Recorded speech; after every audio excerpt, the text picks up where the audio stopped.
Hey everybody, it's Lavender Town, and today is another episode of By the Book, my series where I look at how movie adaptations change book characters, and then I draw them as they were originally described.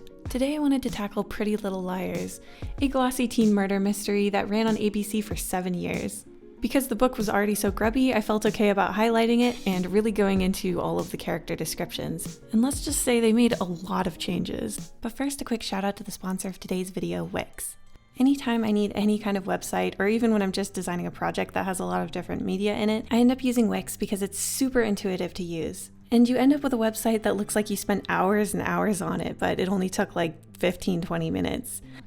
In my opinion, there's no better place to build your portfolio, so definitely check it out if that's something that you need to do soon. There's a link in the description if you want to try out building a site of your own, and thank you so much to Wix for continuing to support my channel. So as I did in my Percy Jackson one, I decided to start with the character that they changed the least. In this particular case, it was easy to figure out who that was. Aria is definitely the most book-accurate character in the entire series. She's easily the most counterculture and hipstery of all of the girls, and she starts out both the TV show and the book with having pink striped hair. But the first actual accurate description we get of her in her current timeline is on page 31, where it says, "With her cultish ballet dancer frame, straight black hair, and pouty lips, Aria knew she was pretty." So I had to look up the term cultish.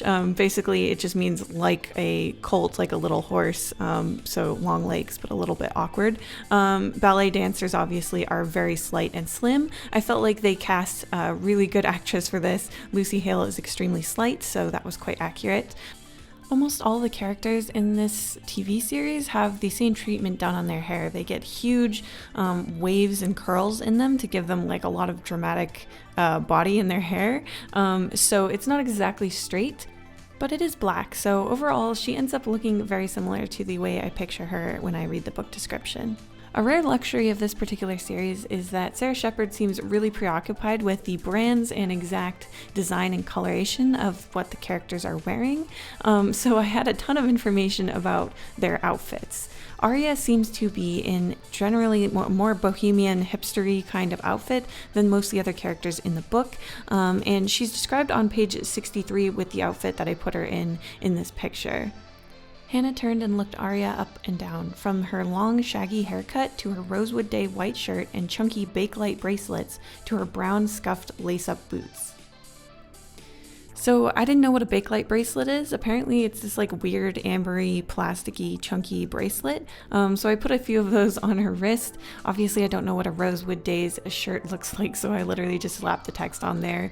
I mean, usually school shirts are not particularly well designed, so maybe that's okay. And almost all the characters are described in jeans. Her lace-up boots come up a lot, so I put extra detail into them. And then other than that, I felt like she was done. She ended up looking a little more punky than I expected her to. But all in all, the character in the TV show and the book are remarkably similar. The only major difference is eye color. I couldn't manage to find Aria's eye color except on the wiki. I don't know if they just forgot to mention it completely or if I missed it somewhere, but apparently her eyes are ice blue. Next up is Spencer. So Spencer is a character who's very academically focused. She's competitive, very aggressive, and she comes from a rich, very proper family. The first really good description we get of Spencer is on page 54, where it says, "She stared long at Spencer as if she were sizing her up. From Spencer's tight ecru Lacoste tennis dress to her long, dark, blonde, wavy hair to her 2-carat diamond earrings." Now, typically when they change a character's hair color, that always kind of throws me because I feel like it's such an easy thing to change on your actress, so I feel like they must have had some reason to do this. But she goes from a dark blonde in the book to a dark brunette in the show. Spencer is actually the character who gets the least description of the main 4 in the first book. I also had to look up her eye color because I could not find it anywhere, and apparently her eyes are supposed to be emerald green, and obviously the actress that they chose has dark brown eyes. This one doesn't bother me too much because they did a really good job of picking someone who has the same sort of aura as Spencer in the book, so it seems pretty accurate, but when you're just looking at the characters aesthetically, these coloration changes make a pretty significant difference.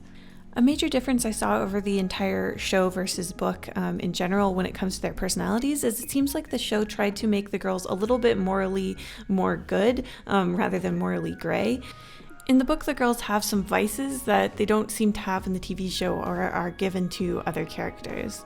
For example, Spencer is the one who smokes, and Ren catches her rather than the other way around. And when Aria goes into the bar where she meets Mr. Fitz for the first time, she orders a cheeseburger in the show, but she orders a beer in the book, which, while it makes Aria look better in the TV show for her to be just eating a cheeseburger, it makes Mr. Fitz look a lot creepier because he doesn't see her drinking alcohol, which in the book gives him some plausible deniability as for why he thought she was older than she was and okay to flirt with.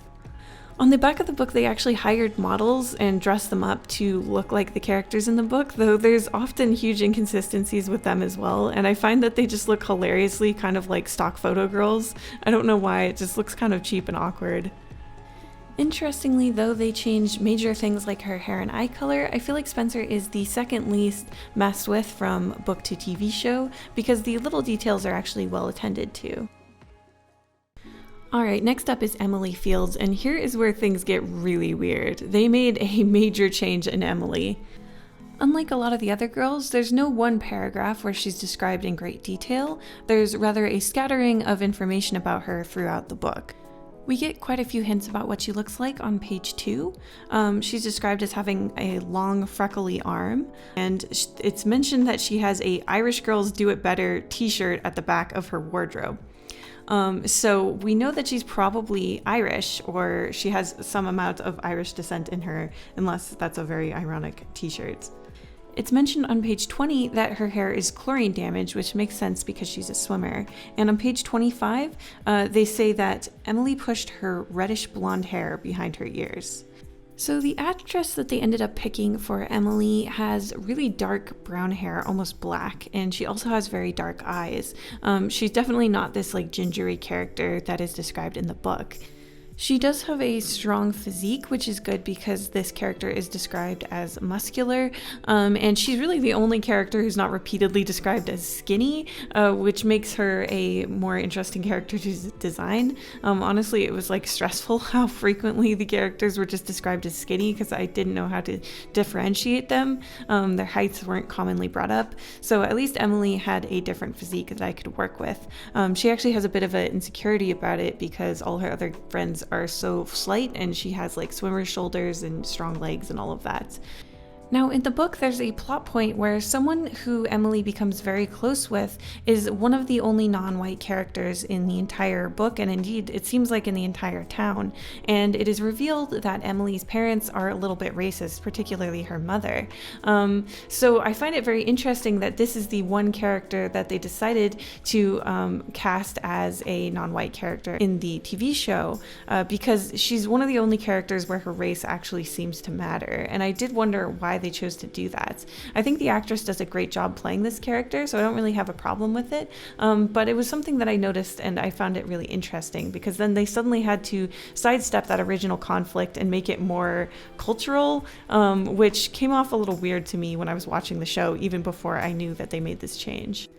Last up is Hannah. So Hannah is one of the more troubled characters in this story. She has a lot of family problems. Her parents are divorced. It was kind of a messy one. Her dad neglects her, and she ends up being a bit of a bad girl as a result. She likes to shoplift. She had an eating disorder. I should also say that I don't recommend this book to anyone who's ever had an eating disorder or is at risk of one because it really doesn't treat it with the kind of delicacy that I think it probably should. The book is full of pretty, I don't know, it seems irresponsible to me. It's basically like Hannah's whole narrative is that like she got bulimia and it made her popular. They try to show the like darker sides of it, but the TV show makes it a lot sadder and like clearly a mistake, whereas in the book it just seems like it's like a viable strategy to be really glamorous and skinny and then everyone thinks you're pretty. I mean, the TV show doesn't treat it with incredible delicacy either, but it's a little bit better, I think. So Hannah is first described like this. This girl was model thin, had long red-brown hair, and wore a rolled-up blue plaid rosewood uniform skirt, purple platform wedge heels, and a Tiffany charm bracelet. On page 90, she's described as having side-swept bangs, which was a huge relief to me because the bangs of the characters were often not mentioned, so I frequently had to guess. And weirdly, though a lot of the other characters I had trouble finding information about their eyes, Hannah's eyes are frequently described. It seems like they're hazel. They've been described as amber in a few places, and on page 116, they're described as more brown than green. So we know that there's some kind of hazel, and they're a mix of brown and green, which apparently depends on how well she slept the night before. If she's slept poorly, they look more brown than green. I don't know what kind of anime magic that is. But that's apparently how Hannah works. So Hannah's eye color and hair color are wrong in the TV show. She's blonde and blue-eyed in the TV show, whereas she's hazel and auburn in the book. I would also say that her physique is not as noticeably skinny as, all the characters are really thin, let's be honest. I think that in the book she's supposed to be noticeably thinner than her friends, but it's hard to tell because, like I said before, pretty much everyone except for Emily is described as skinny all the time, so it's hard to know how these characters are supposed to look different from each other when it comes to their body type. So here's the lineup of our main 4 girls. Honestly, they look really, really different from the girls that they picked for the show. Mostly they just changed hair color around quite a bit, so that was the most noticeable difference. It also seems like any feature that could be deemed unattractive that was brought up about the girls was axed, like, for example, Emily's chlorine-damaged hair. Her hair is extremely beautiful in the show. In fact, the actress has literally signed deals with shampoo companies, so it's definitely not chlorine-damaged. And she's definitely not, bulky muscular like she's worried she is in the book. It's hard to know if she actually looks like that in the book or if she's just being insecure. But all the girls get a sort of glamour wash over them, kind of like a Riverdale character would. They just want everyone to look really, really great all the time and have no negative flaws of any type. Yeah, this was an interesting one. I didn't expect to do this series. I just really was struck by it when I found it in Goodwill.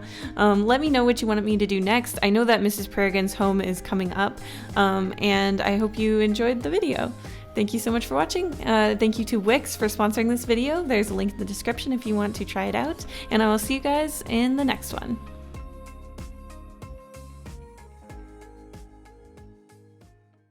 Thank you so much to my wonderful patrons, including Bella Story, Blue Boy, Kelpum Home, Clockwork Construct, Dionysus Hadrilis, Dr. Casket, Elizabeth Album, Imagine Creations, JJ Jade, Joseph Copel, Justin, Carla Tapia, Katie Marigold, Kier, Kyle D. Metz, La Blah Blah Blah, Midnight Doodles, Micah Dactyl, Musa Deer Rachel, Nora Cornelison, Okamore, Ollie, Rosie Warlock, Sergeant Pendulum, The Artsy Moose, Your Boy ST, and Zoe Stardust.